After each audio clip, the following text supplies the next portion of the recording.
At the dawn of civilization, when fire was still sacred and the stars were read like scriptures, cannabis was not a rebellious pastime. It was a portal to the divine. Before politics, prohibition, and pop culture reduced it to stereotype or slogan, this plant held a seat in temples, not street corners. In ancient India, it was one of the 5 holy plants associated with Shiva, the cosmic destroyer of illusion. In Taoist alchemical texts, it was an ally in refining qi and unlocking lucid insight. Among the mystic Sufis, it accompanied those seeking fana, the annihilation of the ego in God's presence. The herb was never used to escape reality, but to pierce through it.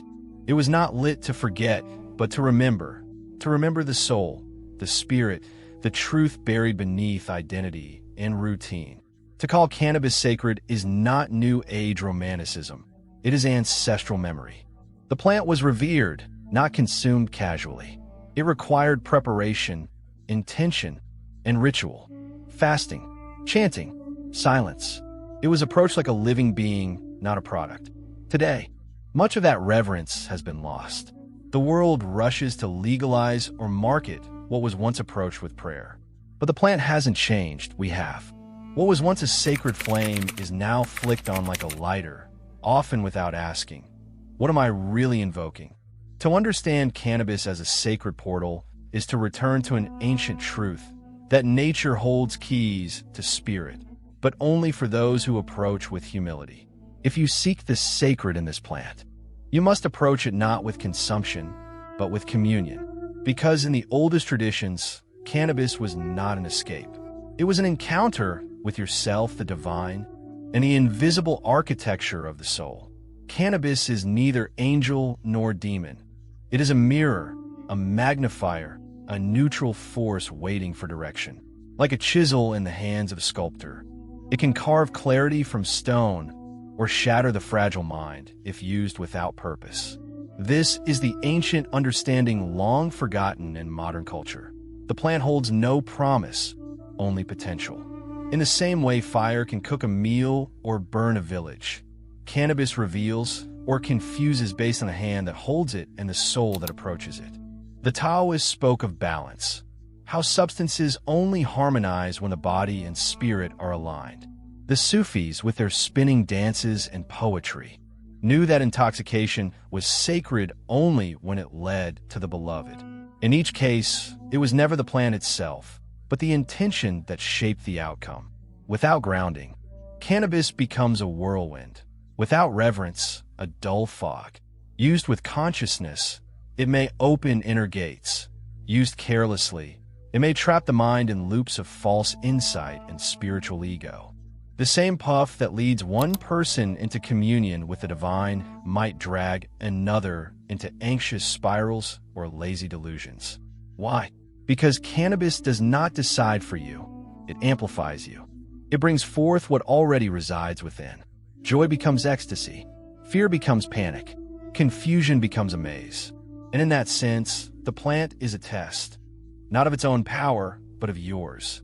It asks a silent question every time you light it. Are you clear? Are you ready? And if you are not, it will not punish, but it will reflect sharply, honestly, unforgivingly. So before entering the space cannabis opens, ask not what the plant can give you. Ask what you are bringing to the threshold. Because what you bring is what will be returned, magnified. In the sacred traditions of old, no plant was consumed without preparation, because no door was opened without intent.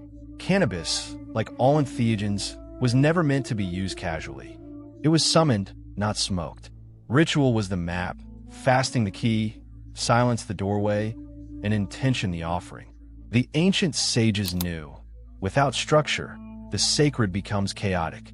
The sadhu did not light the chillum in haste. He chanted, he isolated, he fasted. The Taoist did not mix herbs randomly. He aligned breath and qi. The shaman did not light the herb to escape the world, but to enter more fully. In all cases, the ritual wasn't superstition. It was spiritual hygiene.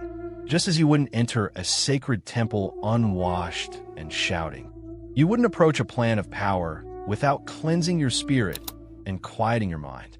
Because cannabis doesn't just open you, it amplifies you. And if what it meets is clutter, fear, or ego, that is what will rise. Ritual prepares the vessel. It tells the plant, I am ready for truth, not comfort. I seek light, even if it blinds me at first. Modern users often skip this step, lighting up with Netflix in the background and chaos in their minds. They search for peace, but forget to build the altar. They want insight, but not the discipline that insight demands.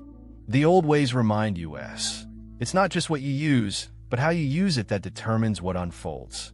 A sacred plant without sacred practice becomes just another escape hatch.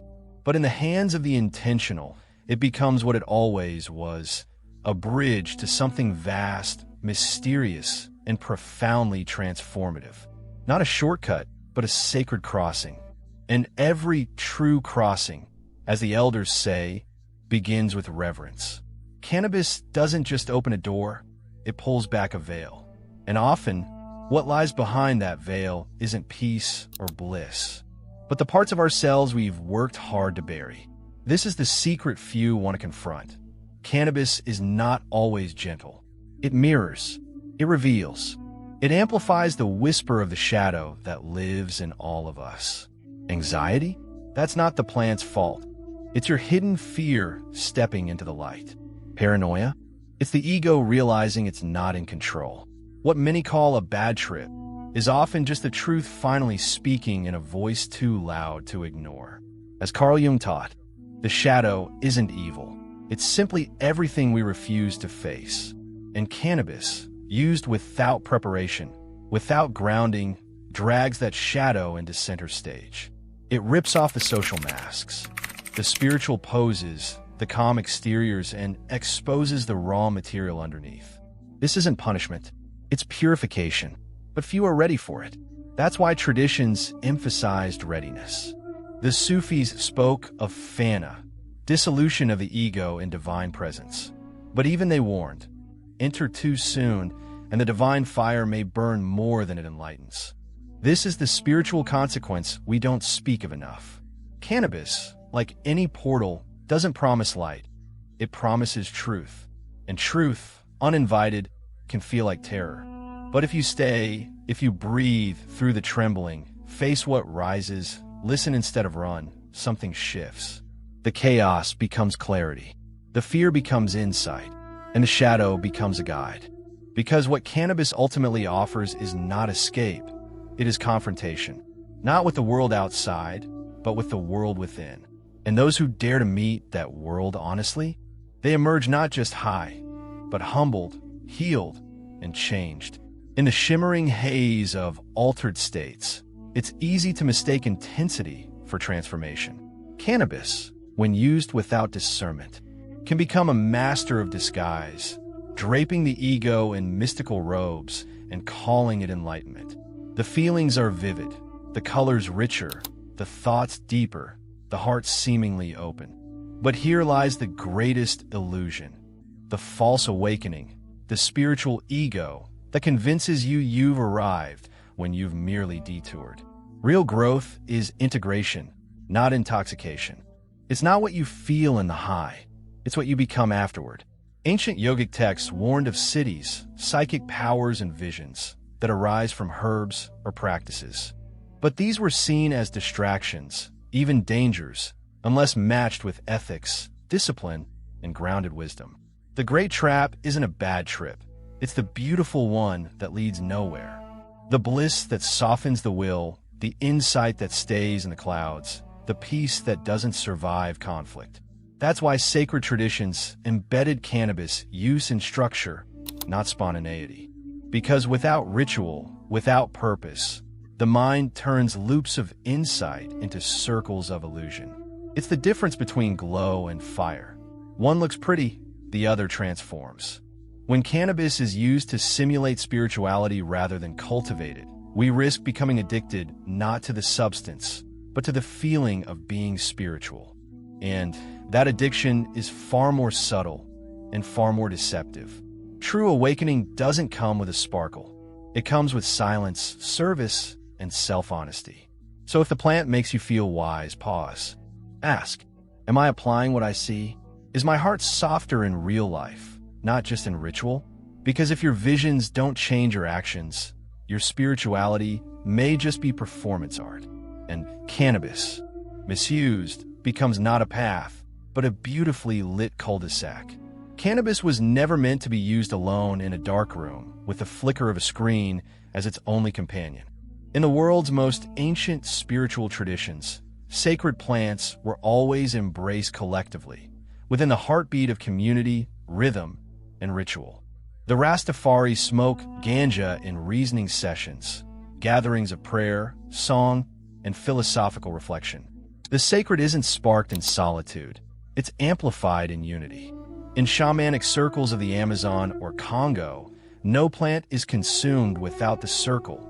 Drums beat, chants rise, and elders guide. Because the experience is not just personal. It is woven into a shared mythos, a communal act of remembering who we are beneath all roles and illusions. The collective becomes the container, the compass the witness. In that sacred space, one does not trip into egoic fantasies or collapse in a fear unnoticed. There are guides, there's music, there's context. Contrast that with the modern user, headphones in, heart out, seeking solace in isolation. And yet, it is in that very isolation that the plant's potential is dimmed. Sacredness thrives in shared intention. Without community, cannabis easily shifts from sacrament to sedation. The modern world has ripped the plant from the altar and placed it on the shelf, marketed, commodified, stripped of soul. But tradition whispers still. If you want to go far, go in a circle. Bring the fire, the story, the prayer. Let the plant rise as incense between kindred spirits. Let speak in the pauses between chants. Let be felt not only in your chest, but in the eyes of another across the circle. Because the true sacred experience is not just what you feel, it's what you co-create. In the presence of others, guided by ritual, cannabis returns to its original role, not a product, but a portal shared. Cannabis, once a key to sacred temples and mystical insight, has been dragged from its throne and tossed onto the shelves of convenience stores. What was once lit with prayer is now sparked with boredom. Modern culture has not just forgotten the plant's spiritual essence. It has repurposed it into something unrecognizable. Branded, marketed, memed, cannabis has become an aesthetic, a product, a punchline. But the plant hasn't changed. We have. It still holds the same ancient potential. But in the absence of reverence, it becomes diluted, distracted, and domesticated. Once an offering to the gods, it is now often reduced to content for a Netflix binge. This desacralization is not merely cultural, it is spiritual theft. The rituals that once framed cannabis use with fasting, song, and cosmic alignment have been replaced with isolation and indulgence. And yet, the plant's original pulse still beats. In a Rastafari, in the chants of shamans, in the whispers of elders, cannabis is still a sacrament. But these voices are often drowned out by the louder narratives of consumerism and rebellion. Even the psychedelic revival of the 1960s, despite its yearning for depth, often lacked the structure and initiation necessary for true spiritual grounding.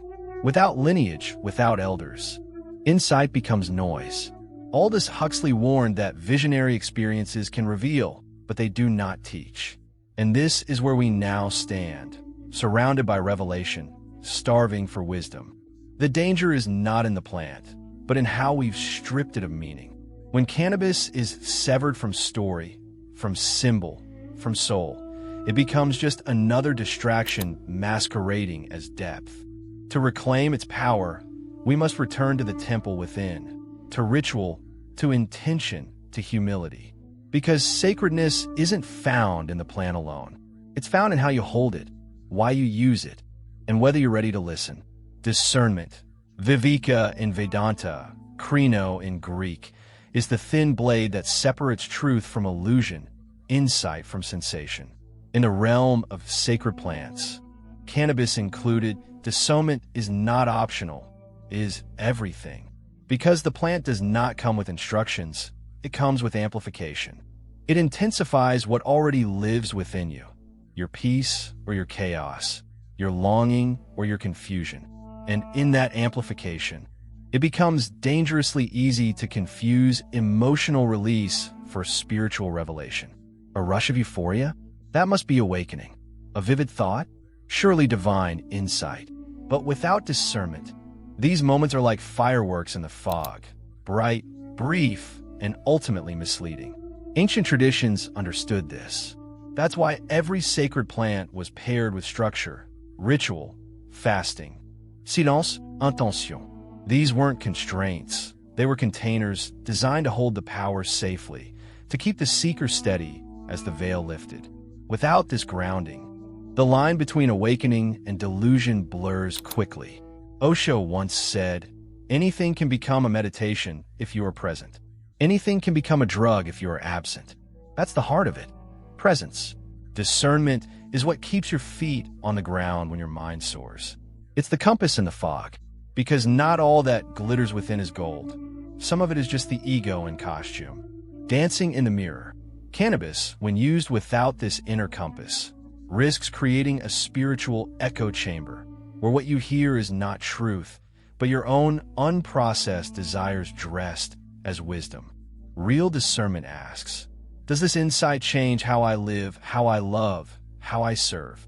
If not, it may not be insight at all. It may just be noise. And in a world already overflowing with noise, clarity is the rarest and most sacred gift we can cultivate. True spirituality is not measured by what you feel in moments of stillness under smoke. It is measured by who you are after the smoke clears.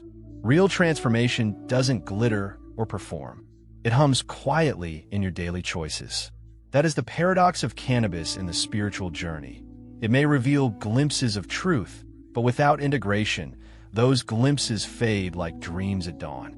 The real work begins not during the high, but afterward, in traffic and arguments, in the mundane grind where your character is truly tested. Do you carry the patience the plant showed you? The compassion it stirred? The clarity it whispered? Or do you light up again just to feel it once more? Many fall into the trap of chasing experience rather than cultivating embodiment. They begin to confuse feeling spiritual with being spiritual. But as ancient mystics knew, it is not about how many times the light dazzled you. It is about how many shadows you were brave enough to embrace, forgive, and transmute. Cannabis, when used without integration, becomes an echo chamber of insights that never root, a hall of mirrors that flatter but never transform. That's why rituals always ended in reflection. That's why teachers emphasized action over vision. The plant can open your heart, but only you can keep it open when life presses in. It can show you love, but only you can choose to live it. And so the question remains, what are you doing with what the plant reveals? Are you letting it sculpt you, soften you, strengthen you, or are you simply collecting moments like souvenirs?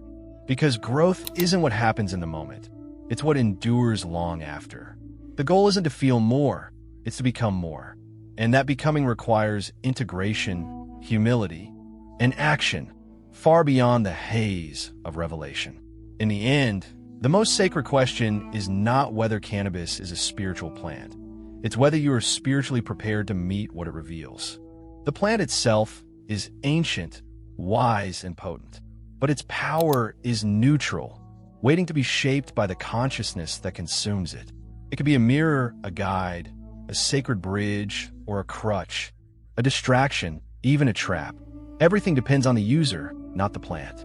Are you approaching it with reverence or just routine? Are you seeking clarity or comfort?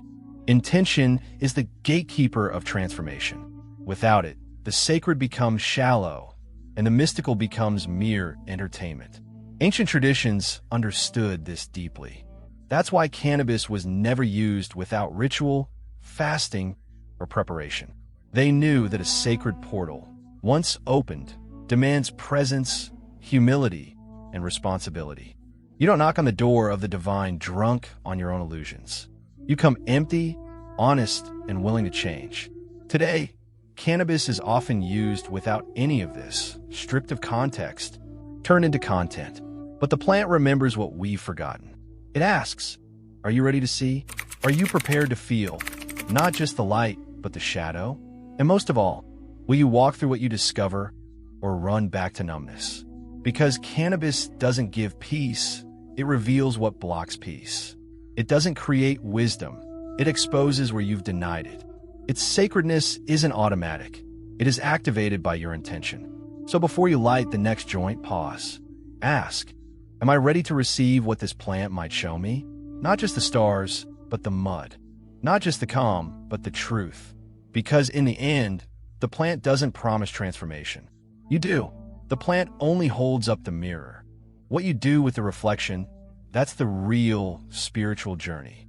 Cannabis is not merely a plant. It is a portal, a mirror, a sacred test.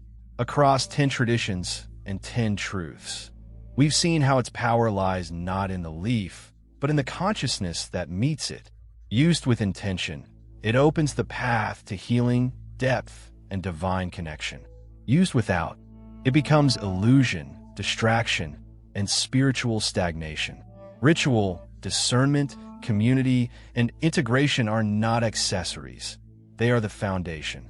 In the end, the question is not whether cannabis is sacred, but whether we are willing to approach it with the reverence it requires and the courage to evolve through what it reveals.